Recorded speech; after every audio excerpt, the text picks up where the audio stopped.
Bueno, muy bien, hermanos queridos, de lo que venimos hablando en esta serie que venimos haciendo en la carta a los Efesios.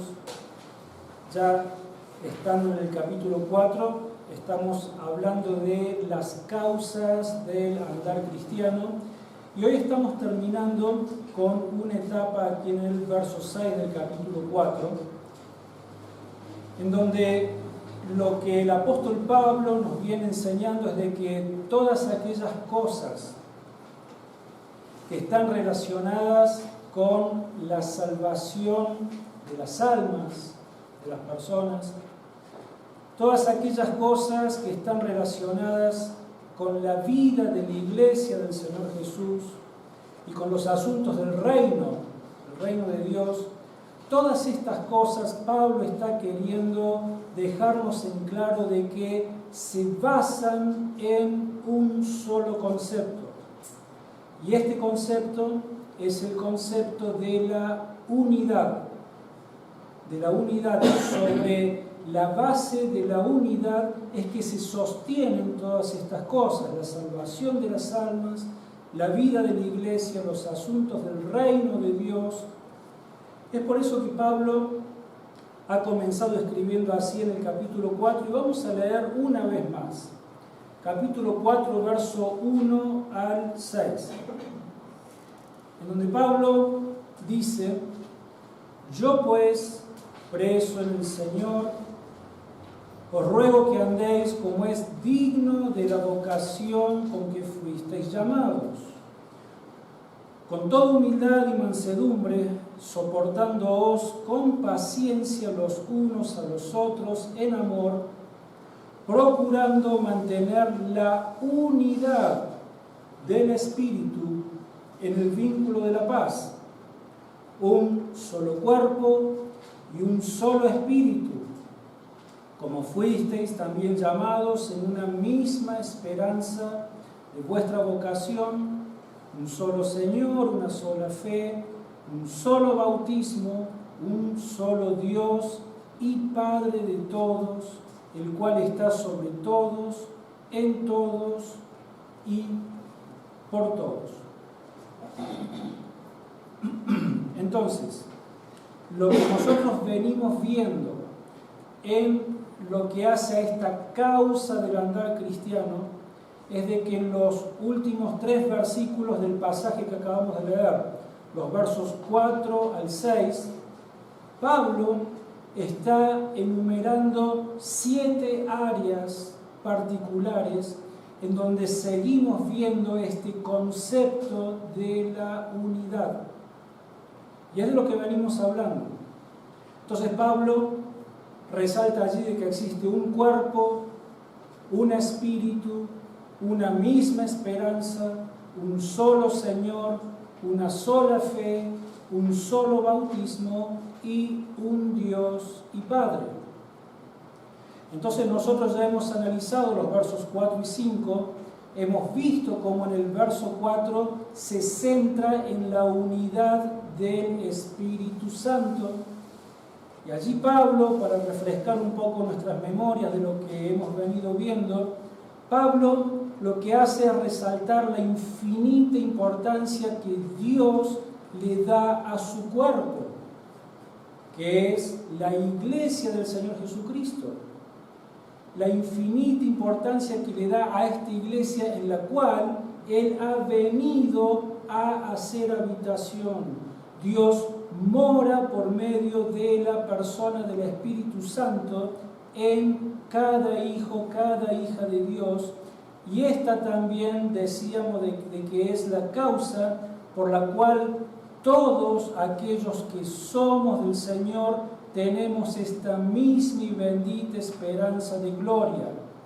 Al saber que el Espíritu Santo de Dios mora en nuestras vidas, Pablo decía allí en Efesios al principio de que la presencia del Espíritu Santo, al haber oído el Evangelio de verdad, al haber creído en el Evangelio de verdad, hemos sido sellados, ¿se acuerdan? Con el Espíritu Santo de la promesa, que es la garantía de esa herencia que Dios ha preparado para nosotros. Entonces, la presencia del Espíritu Santo de Dios en nosotros hace que seamos conscientes cada instante de nuestra vida de que esa herencia gloriosa, esas promesas de salvación y vida eterna están allí reservadas para el pueblo de Dios.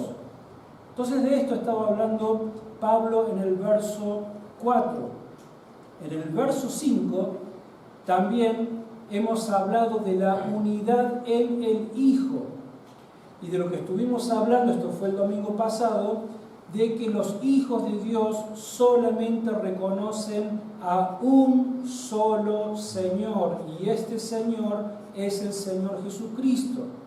También reconocen los hijos de Dios que solamente tenemos una sola fe para salvación, y esta fe está depositada no en cualquier cosa, sino que está depositada en el sacrificio, y allí solamente está depositada, no está depositada en ningún otro lugar, solamente y nada más que en el sacrificio que el Hijo de Dios ofreció por nosotros en la cruz. Y para los asuntos prácticos de la vida de cada día, nuestra fe solamente está puesta en la palabra de Cristo, en las doctrinas que encontramos en la palabra del Señor. Hasta allí hemos podido avanzar en nuestro análisis de las causas del andar cristiano. Y hoy vamos a terminar con la última causa que Pablo enumera, y esto está en el verso 6, en donde Pablo habla y hace mención a la unidad en el Padre.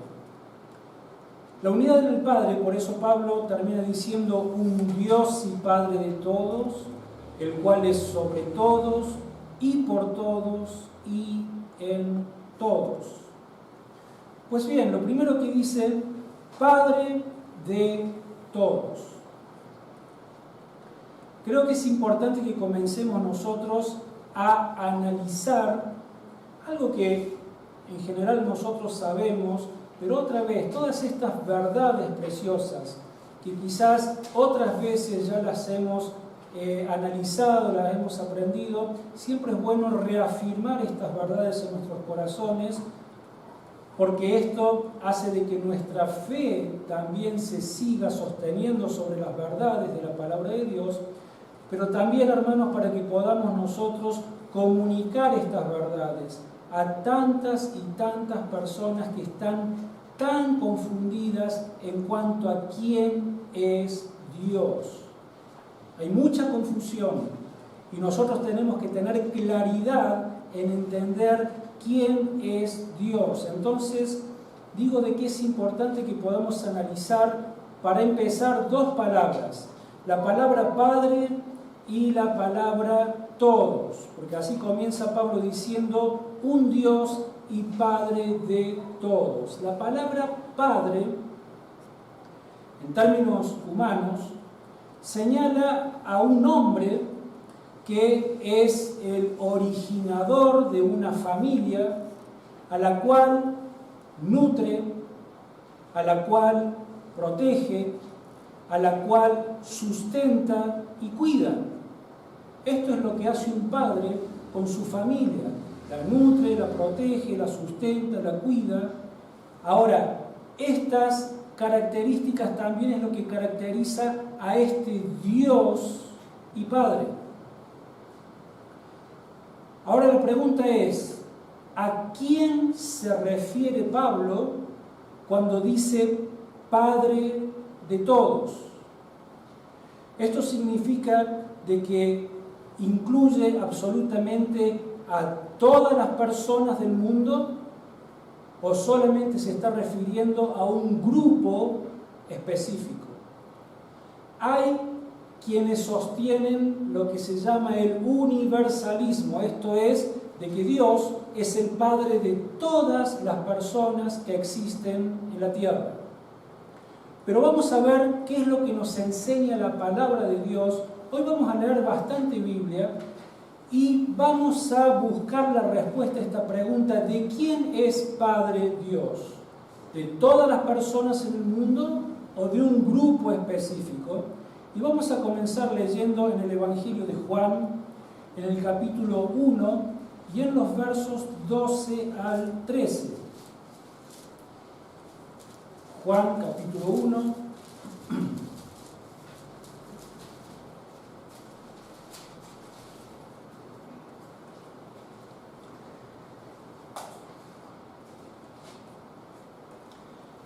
Y dice, bueno, antes, si quieren podemos leer desde el 9, dice, hablando del Señor Jesús, dice, la luz verdadera que alumbra a todo hombre venía al mundo, en el mundo estaba y el mundo fue hecho por medio de él, pero el mundo no lo conoció. Obviamente está hablando de la venida del Señor Jesucristo al mundo, ¿no es cierto?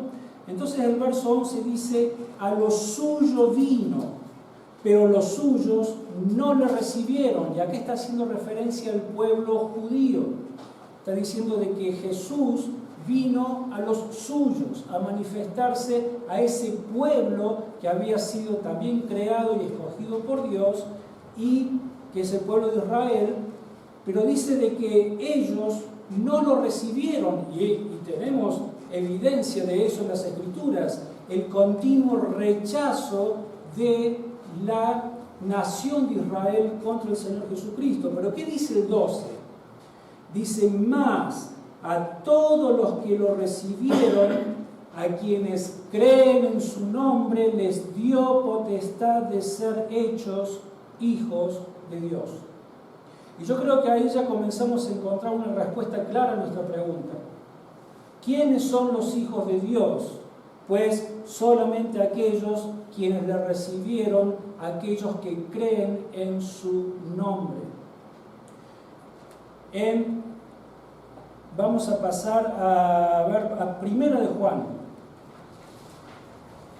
Esto ya no es el Evangelio, sino que es la primera carta de Juan.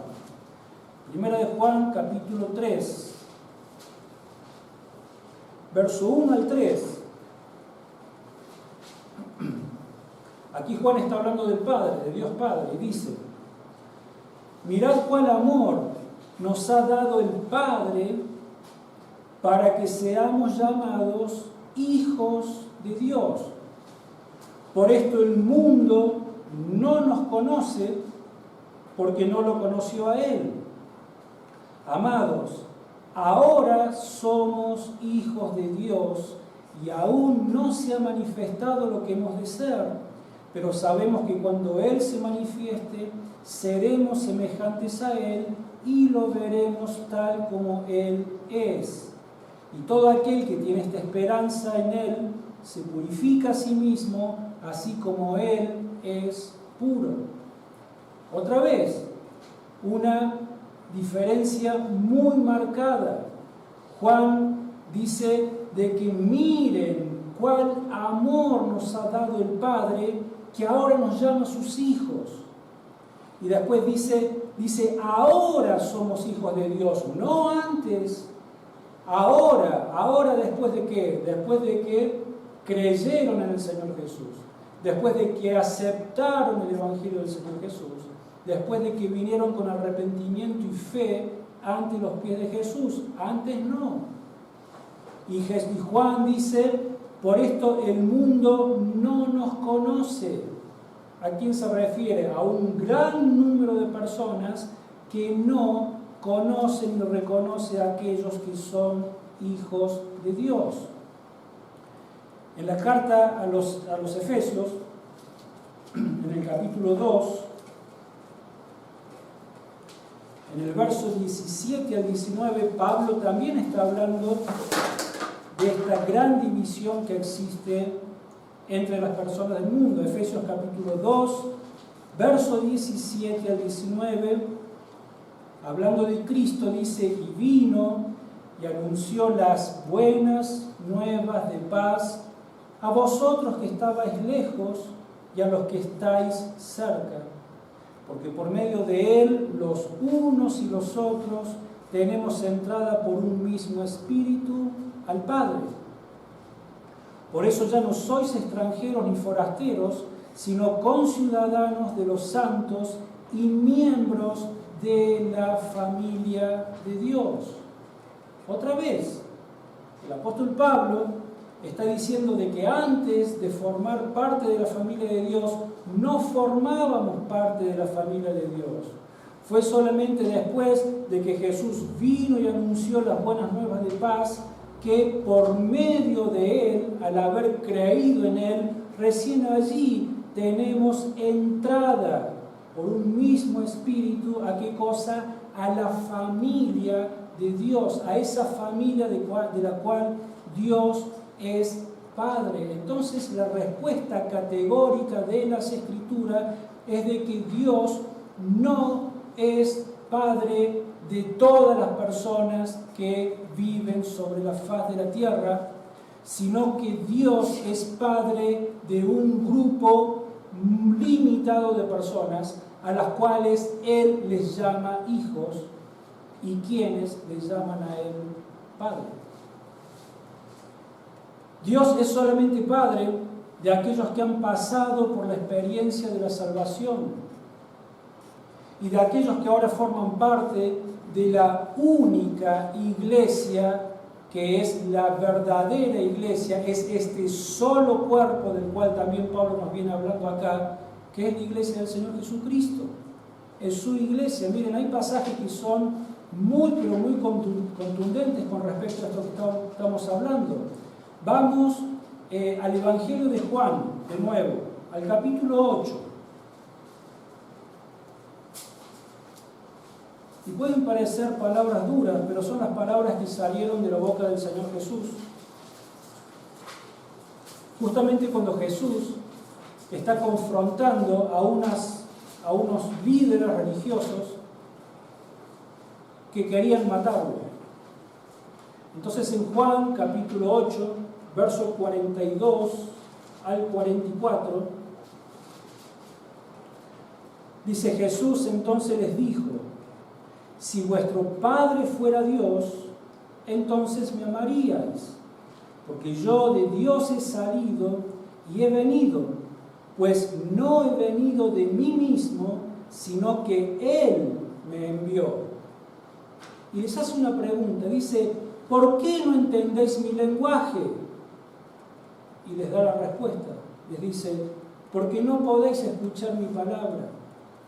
Vosotros sois de vuestro padre el diablo, y los deseos de vuestro padre queréis hacer. Él ha sido homicida desde el principio y no ha permanecido en la verdad, porque no hay verdad en él. Cuando habla mentira, de suyo habla, pues es mentiroso y padre de mentira. Palabras fuertísimas, pero las dice el Señor Jesús. Jesús les dice: ustedes creen que son hijos de Dios. Si leen el diálogo antes de lo que hemos leído ahora, ellos estaban muy convencidos de que eran hijos de Dios, de que Dios era su Padre, y Jesús les dice: Dios no es su Padre.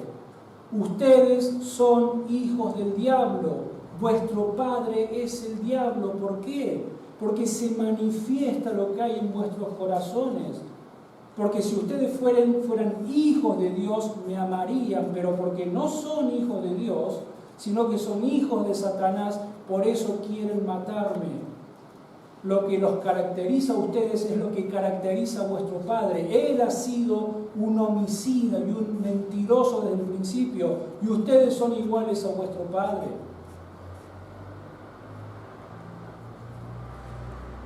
Entonces, después pueden leer en casa 1 Juan 3, 8, 10, también es muy contundente, en donde hace una gran división entre aquellos que son hijos de Dios y aquellos que no lo son.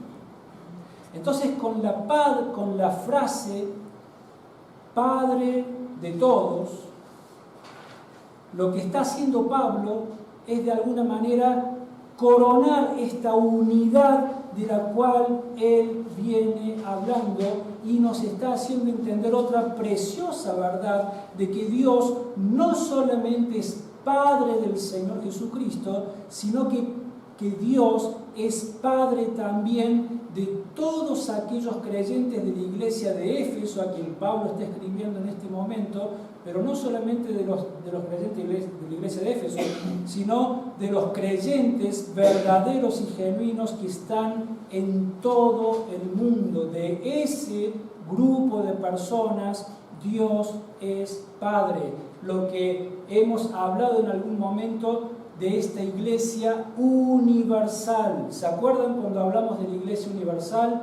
Que la distinguimos de la iglesia militante y de la iglesia local. Pues la iglesia universal está conformada por todas aquellas personas, ya sea que estén ya en gloria, ya sea que sigamos en la tierra, pero todos aquellos que hemos depositado nuestra fe y confianza en el Señor Jesucristo, pues de esos y solamente de esos, Dios es el Padre.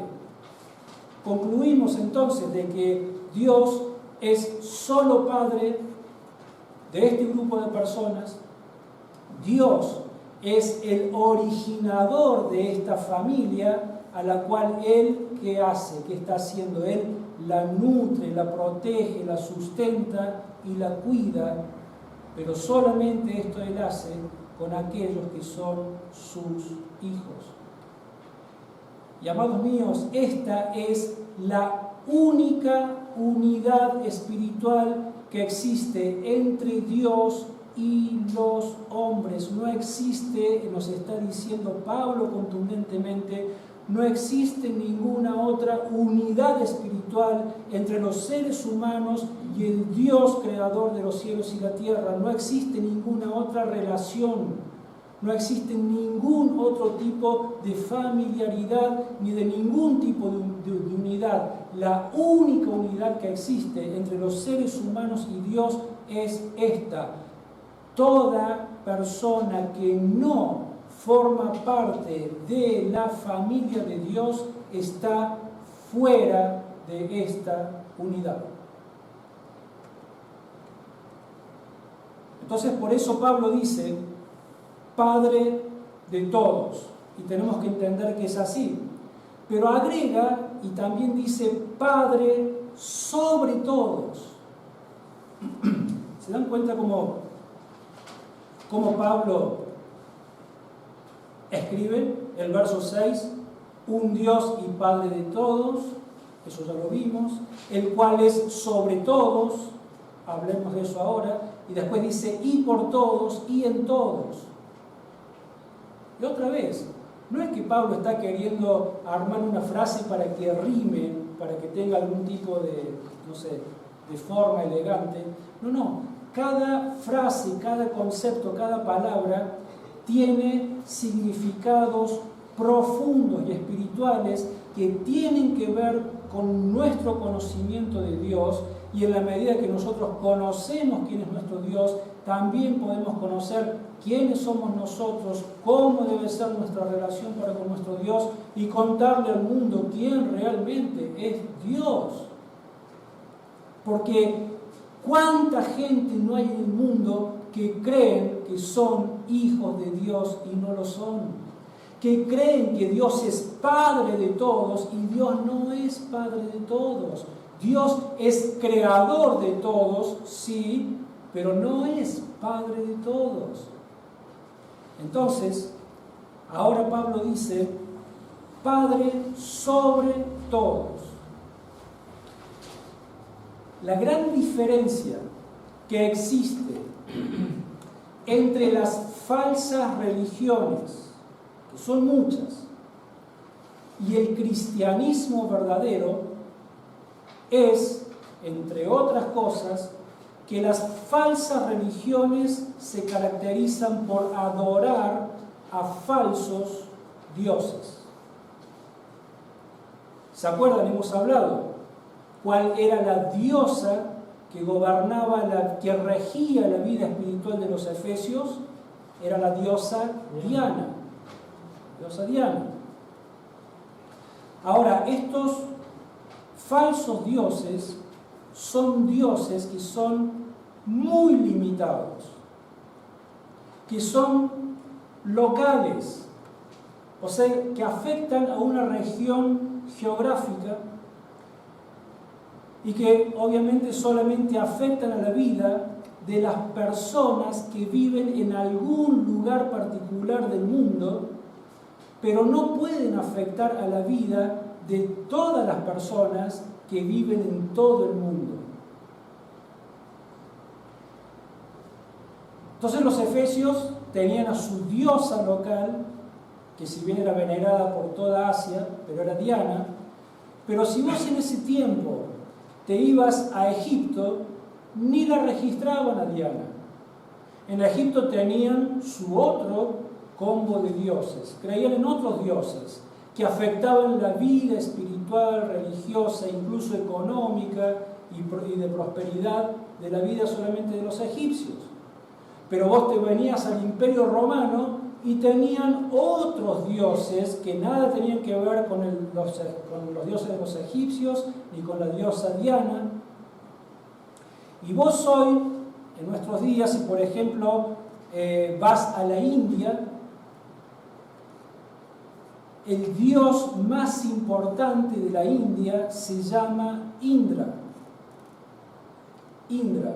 Pero saben, en realidad no se sabe exactamente, pero hay un número redondo que nos indica cuál es la cantidad de dioses a la que los indios adoran aparte de Indra. ¿Saben cuál es ese número? En India se adoran a más de 300 millones de dioses.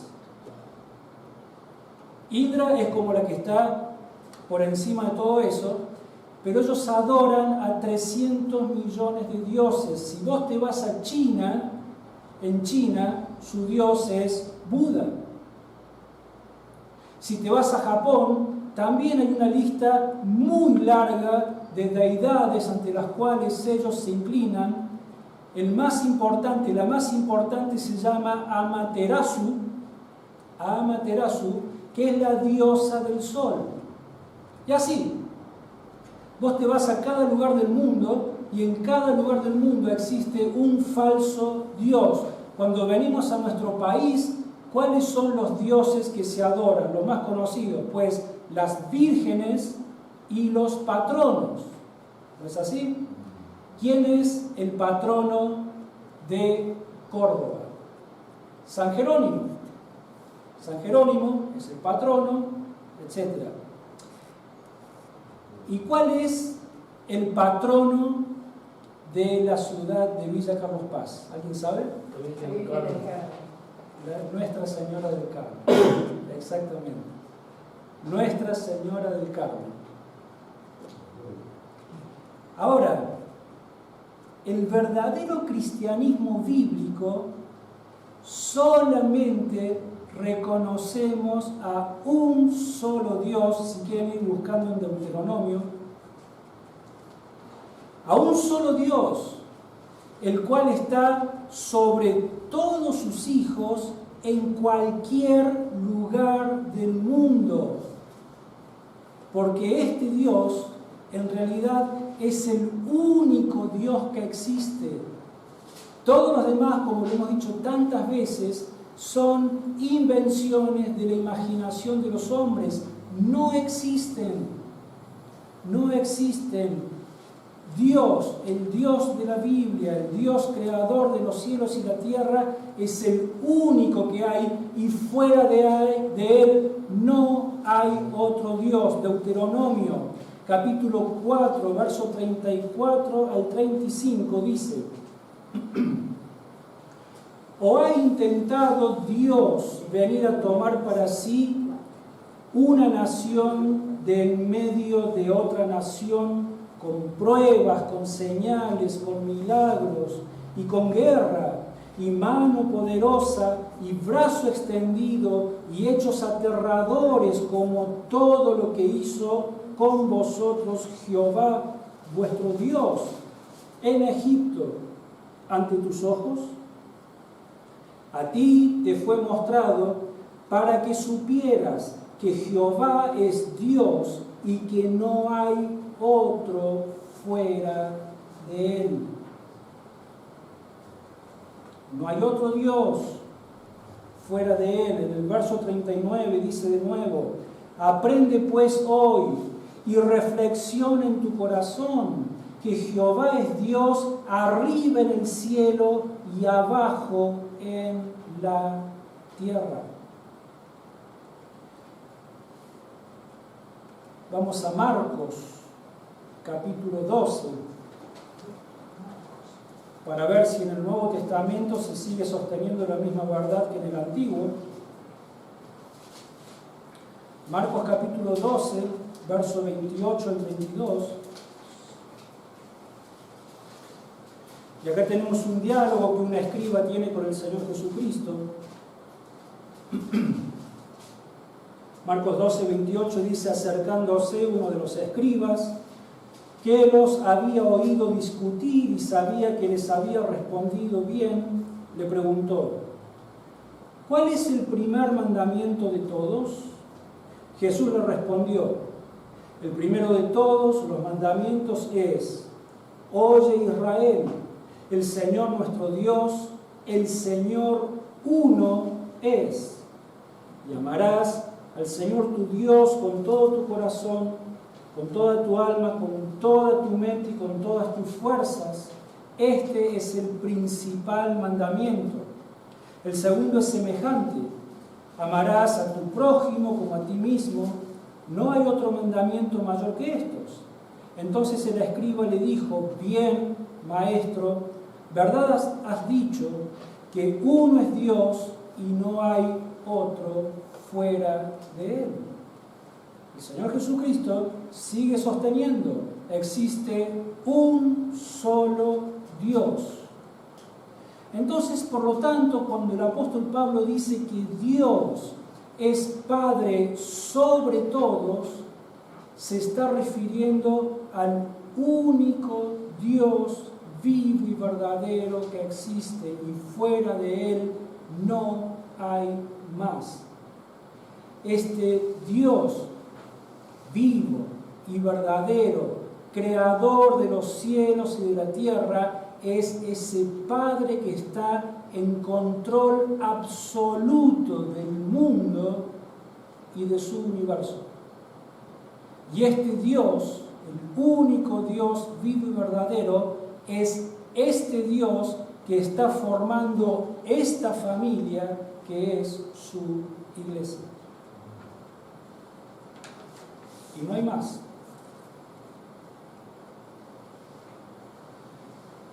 Los que forman parte de esta familia, por supuesto, han sido creados por Dios, pero también han sido y son y serán amados por Dios de una manera muy, pero muy especial. La evidencia de que ellos han sido salvados por Dios, han sido adoptados como hijos por Dios, sus vidas están siendo controladas por Dios. Ellos están siendo sustentados por Dios, llenados por Dios, bendecidos solo por Dios. Los hijos de Dios somos un pueblo que estamos bajo este Dios que es soberano, el cual es Padre sobre todos en cualquier lugar del mundo y también en el cielo.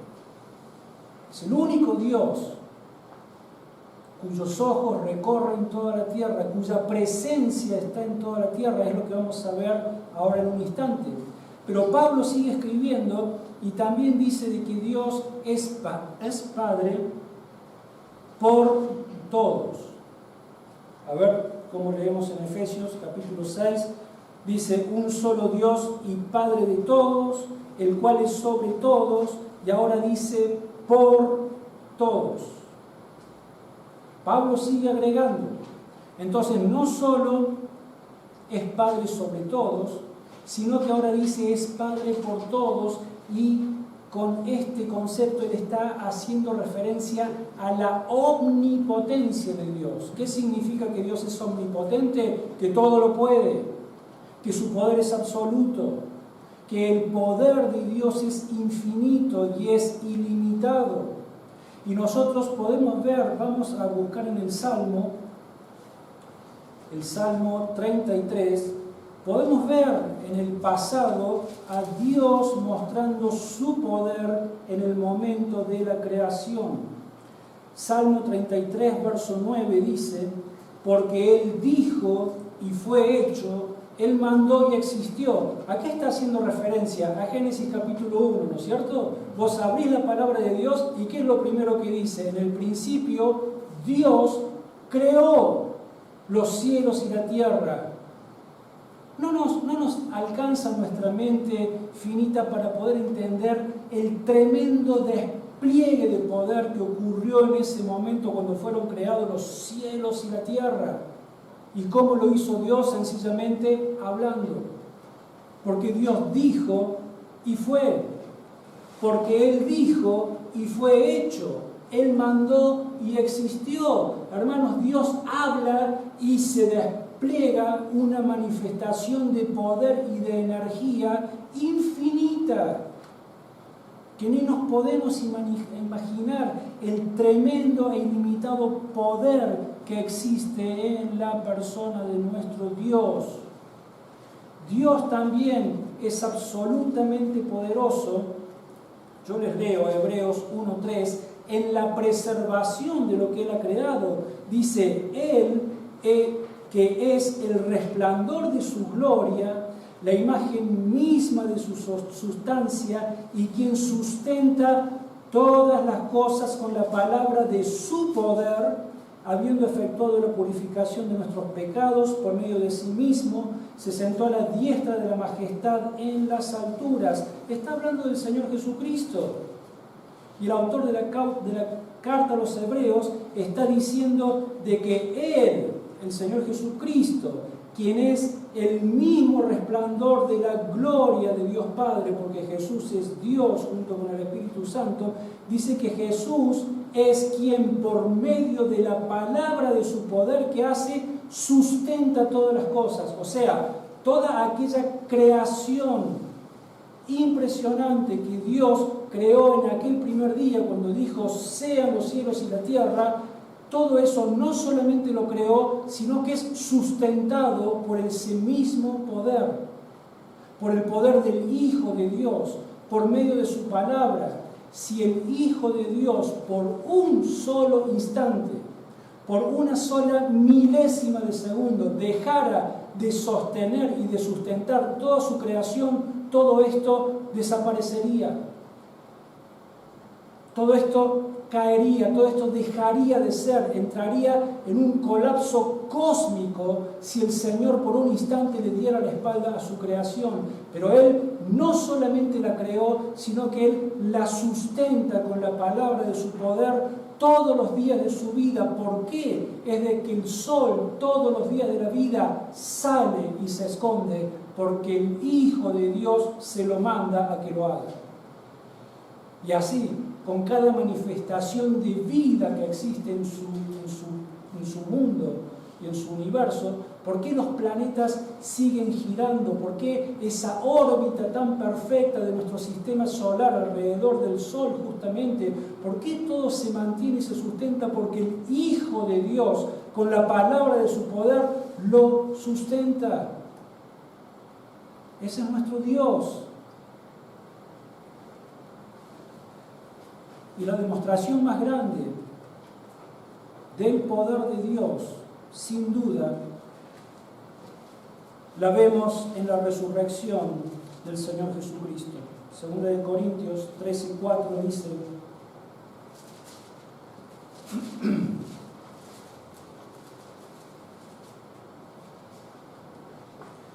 dice, aunque fue crucificado en debilidad, vive por el poder de Dios. Y también nosotros somos débiles en Él, pero viviremos con Él por el poder de Dios para con vosotros. O sea, el mismo poder que levantó al Señor Jesucristo de entre los muertos es el mismo poder que sostiene y sustenta nuestras vidas.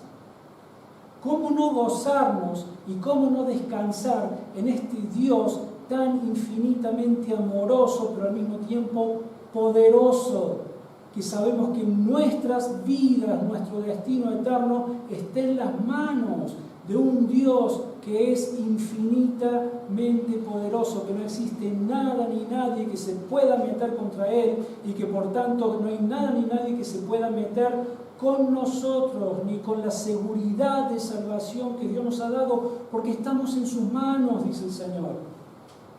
El Padre y yo uno somos, dice Jesús en Juan. Y estamos en las manos del Padre, y sus ovejas están en mis manos también, dice el Señor, y nadie las puede arrebatar de las manos de mi Padre y yo uno somos.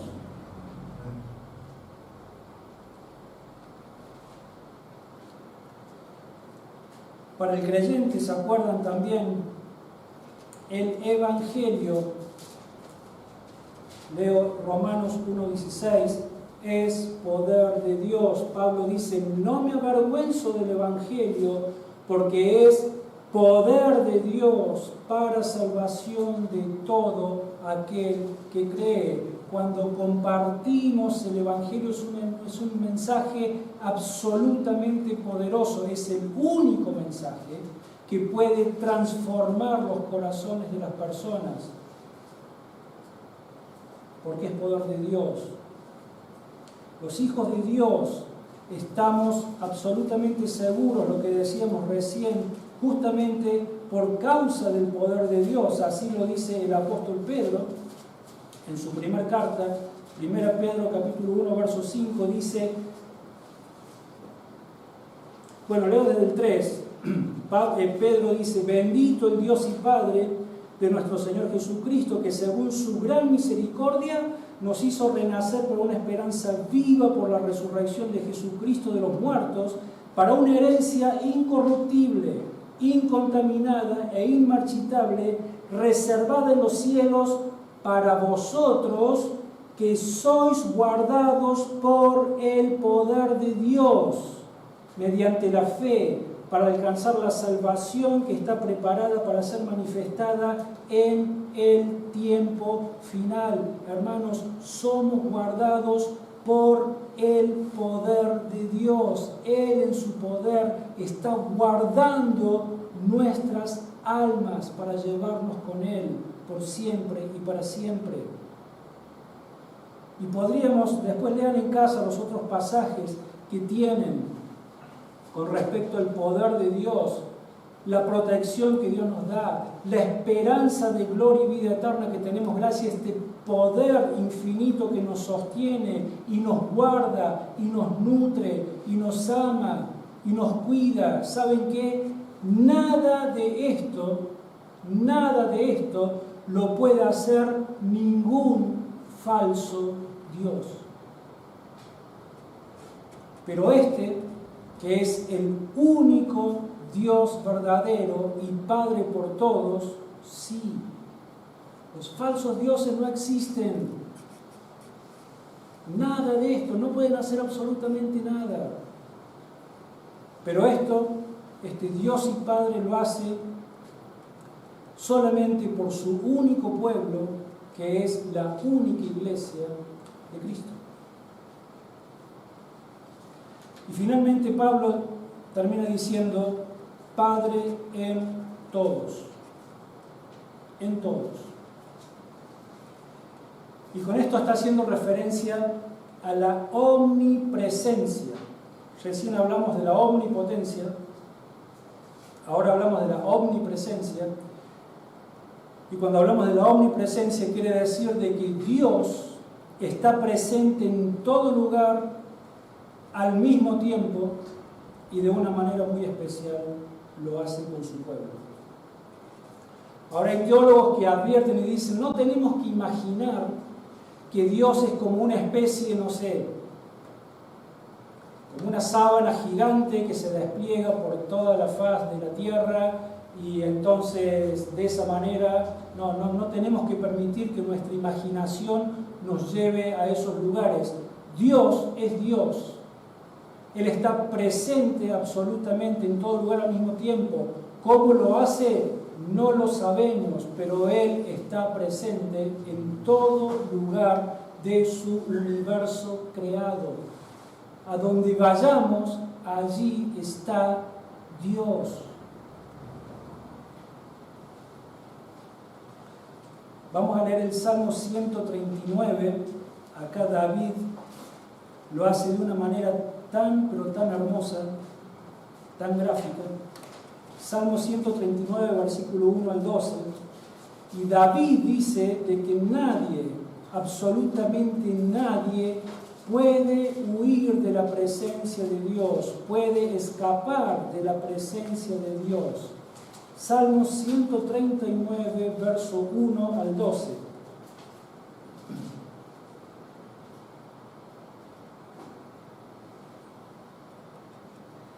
Dice: Jehová, tú me has examinado y conocido, tú has conocido mi sentarme y mi levantarme. Has entendido desde lejos mis pensamientos. Has escudriñado mi andar y mi reposo, y todos mis caminos te son conocidos, pues aún no está la palabra en mi lengua, y ya tú, Jehová, la sabes toda. Detrás y delante me rodeaste, y sobre mí pusiste tu mano. Tal conocimiento es demasiado maravilloso para mí, alto es, no lo puedo comprender. ¿A dónde me iré de tu espíritu? Si subiera a los cielos, allí estás tú, y si en el Seol hiciera mi estrado, allí tú estás. Si tomara las alas del alba y habitara en el extremo del mar, aún allí me guiará tu mano y me asirá tu diestra. Si dijera, ciertamente las tinieblas me encubrirán, aún la noche resplandecerá alrededor de mí, aún las tinieblas no encubren de ti, y la noche resplandece como del día, lo mismo te son las tinieblas que la luz. Señor, ¿a dónde puedo huir de tu presencia? ¿A dónde puedo huir de tu espíritu? A donde quiera que vaya, allí estás tú. Aunque me vaya a lo más alto del cielo, allí estás Dios. Aunque me vaya a lo más profundo del Seol, allí está tu presencia. A donde quiera que vayamos, allí está Dios. Y el apóstol Pablo, en el libro de los Hechos, hace una declaración similar. En el libro de los Hechos, capítulo 17, versos 22 al 31, Pablo dice, y justamente Pablo se estaba refiriendo, él estaba en un lugar que se llama el Areópago en Atenas, un lugar donde los más encumbrados filósofos griegos daban sus discursos, y Pablo aprovecha este lugar, y porque Pablo también había visto todos los monumentos de la infinidad de dioses que ellos tenían, entonces Pablo en parte del discurso dice, entonces Pablo puesto en pie en medio del Areópago dijo, atenienses, en todo observo que sois muy religiosos, porque pasando y mirando vuestros santuarios, hallé también un altar en el cual estaba esta inscripción, al Dios no conocido. Detenete allí. Pablo, ¿qué está haciendo? Está diciendo, son tantos los dioses a los que estos atenienses adoran y tienen allí sus monumentos y sus imágenes y demás, pero dicen por las dudas a ellos se les haya escapado adorar a algún dios, tienen allí también un altar que dice al Dios no conocido. ¿Se dan cuenta? Por las dudas se nos esté escapando adorar a algún Dios, han puesto, adoramos también a un Dios no conocido. Entonces Pablo se aprovecha de esta situación para predicar justamente a este Dios al cual ellos no conocen, que es el único Dios. Entonces dice, porque pasando y mirando vuestros santuarios hallé también un altar en el cual estaba esta inscripción, al Dios no conocido, al que vosotros adoráis, pues sin conocerlo es a quien yo os anuncio. El Dios que hizo el mundo y todas las cosas que en él hay, siendo Señor del cielo y de la tierra, no habita en templos hechos por manos humanas, ni es honrado por manos de hombres como si necesitara de algo, pues Él es quien da a todos vida, aliento y todas las cosas. De una sangre ha hecho todo el linaje de los hombres para que habiten sobre la faz de la tierra, y les ha prefijado el orden de los tiempos y los límites de su habitación, para que busquen a Dios, si de alguna manera palpando puedan hallarlo, aunque ciertamente no está lejos de cada uno de nosotros, porque en Él vivimos, nos movemos y somos, como algunos de vuestros propios poetas también han dicho, porque linaje suyo somos. ¿Se dan cuenta? Pablo dice, ese Dios al que ustedes no conocen es el que yo les vengo a anunciar. Él es quien creó los cielos y la tierra y todo lo que existe. Este Dios no lo pueden contener en medio de edificios hechos por hombres, porque es al revés. Nosotros vivimos en Él vivimos, en Él somos, en Él nos movemos, en Él existimos. Dios cubre nuestra existencia con su presencia. No hay manera que podamos huir de su presencia. En Él vivimos, en Él somos, en Él nos movemos. ¡Qué gran diferencia con los falsos dioses en que miles y miles y millones de personas ponen su confianza! ¡Qué gran diferencia con estos falsos dioses que son pero tan limitados! El Dios de la Biblia, el Dios creador del universo, mis queridos hermanos, no tiene límites. Él habita en todo lugar al mismo tiempo y lo hace de manera absoluta y plena. Ahora,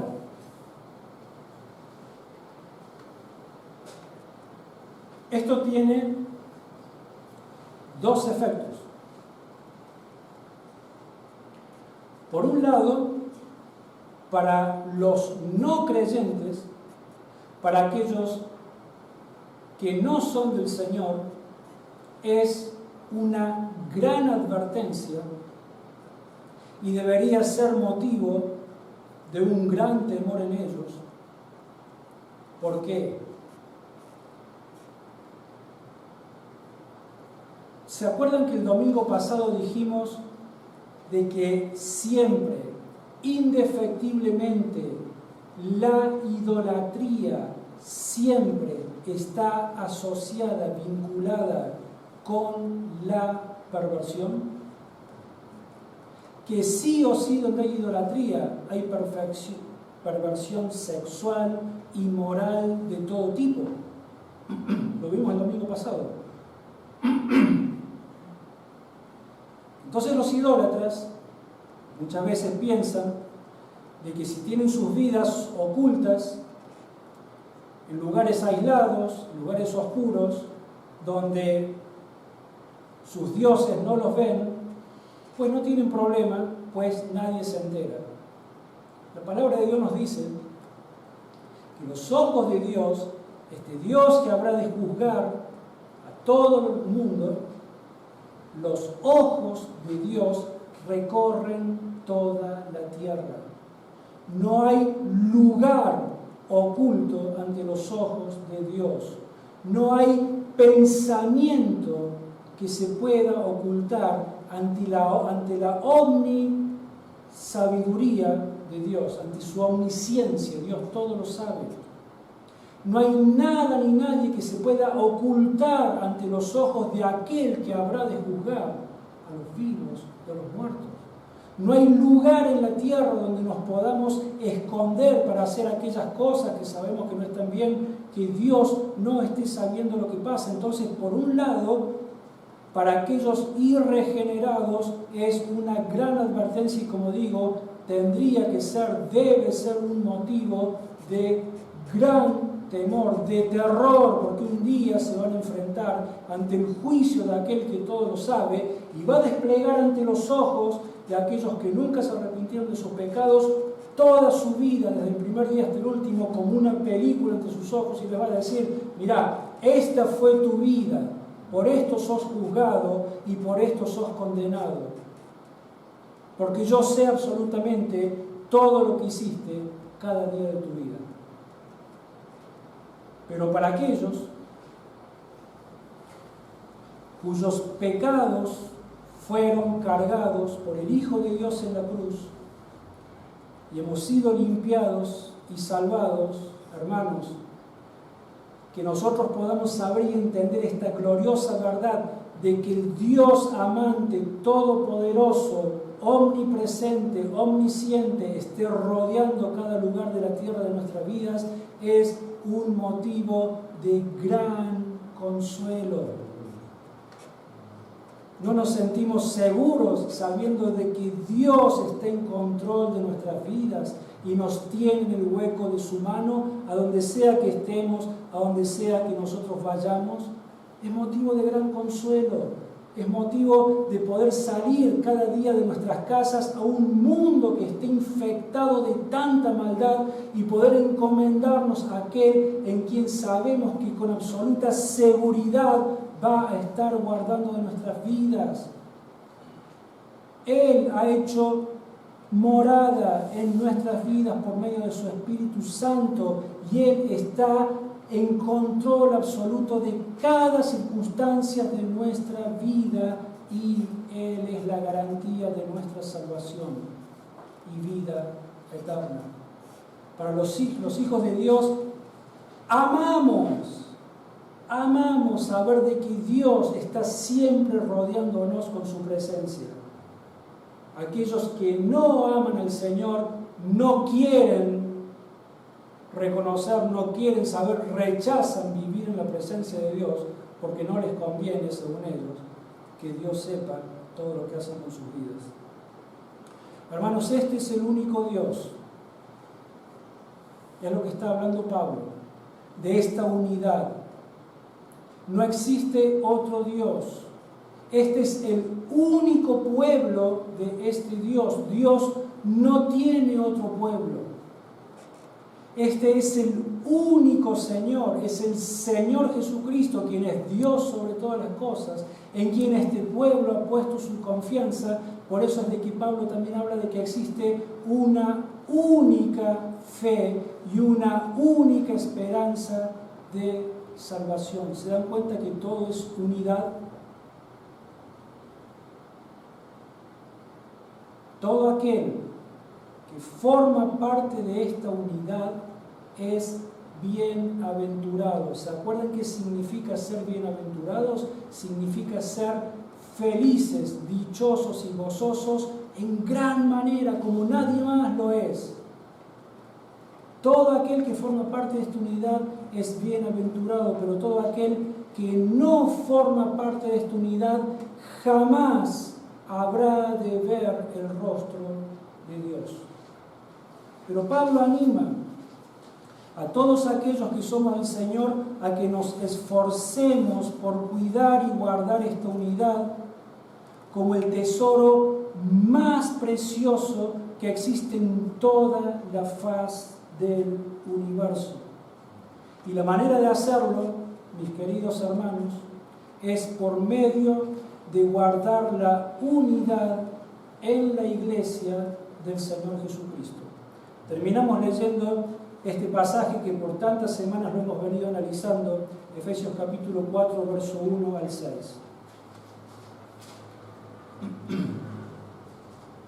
Yo pues, preso en el Señor, os ruego que andéis como es digno de la vocación con que fuisteis llamados, con toda humildad y mansedumbre, soportándoos con paciencia los unos a los otros, procurando mantener la unidad del Espíritu en el vínculo de la paz.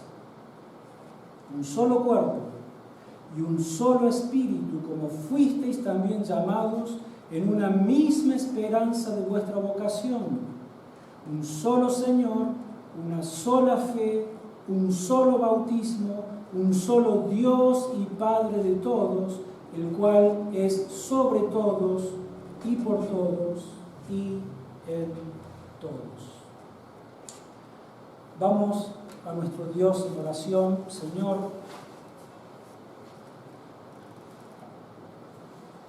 alabamos, bendecimos, reconocemos y damos gloria al único Señor y Dios, Creador del cielo y de la tierra. Señor, solamente a ti te damos toda nuestra alabanza y nuestra adoración. Señor, te damos gracias porque por tu amor, por tu misericordia, un día abriste nuestros ojos y nos rescataste de todo aquel falso sistema religioso, Señor, el cual en muchos de los casos habíamos heredado de nuestros padres terrenales. Pero un día, Señor, te manifestaste a nuestras vidas porque en tus planes eternos había estado en tu corazón el convertirte en nuestro Padre Celestial.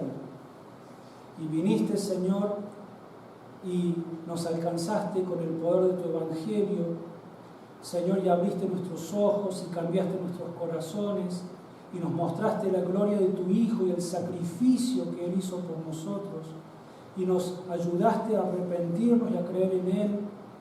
Y hoy, Señor, somos morada tuya por tu Espíritu Santo.